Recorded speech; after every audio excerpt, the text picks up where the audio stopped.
era of Korea to Vietnam when people were serving. I would also argue that during that time, it's a tougher time to register, right? Tougher time to get into. You're just coming off a war, and people are stepping in to serve, and there's something to be said for that. The second part of that, as far as the cost on it, aren't most of these people at this point aging out?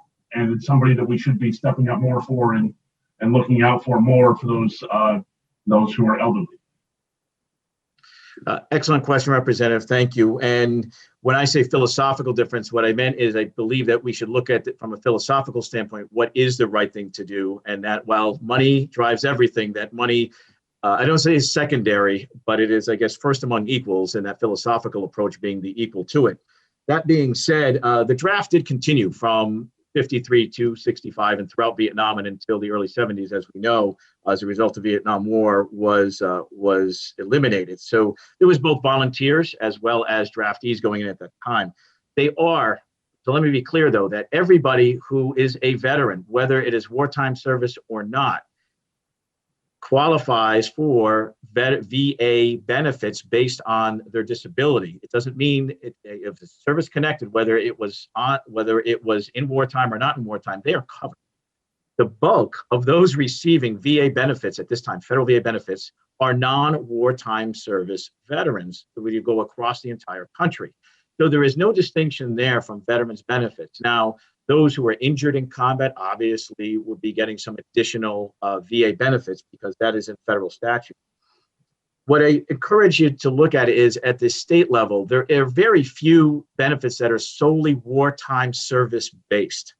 And so to look at where it is that there is a problem, and maybe in that particular statute or for that benefit decide, let's remove the wartime service category for that particular benefit, as opposed to a blanket removing of wartime service for any and all state-based benefits.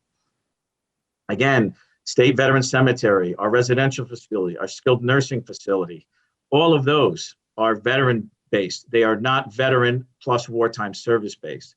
So I'm curious if there are particular areas where legislators, yourselves or your colleagues, have received concerns from veterans saying, I'm not getting something that's wartime service because I was peacetime, and that's the benefit I would like to get. I would truly, really enjoy that dialogue. And if we can work that, I'm more than happy to support that effort. And what I meant philosophically is, as someone myself who's been on active duty, but not wartime active duty, even though it's during a time of war, I haven't been downrange, as we say, or in combat theater in the military. I don't have an issue with a distinction between some benefits for those of my colleagues, my fellow soldiers who have been in combat versus me who has not. That's what I also meant philosophically. So other veterans may disagree with that. I understand that, sir. But I'm more than happy to continue the conversation. I think there's great opportunity here to look at possible language that would address particular areas of concern as opposed to a blanket change that simply eliminates wartime service for all benefits and only makes it a pure veteran status review. Thank you, Commissioner. I think that definitely clarifies that quite a bit. And I think the advantage of this conversation is that area of compromise, that area of discussion where it's not necessarily a blanket policy, but maybe there's an age issue, there is something that happens along that line for those in that time. Like you said, some were drafted, some were enlisted, and I appreciate your clarity, and I honestly would love to continue that conversation with specific veterans who've come to me with this concern, and I'd love to see some more of that discussion, and certainly to have them speak directly with you or with your office too.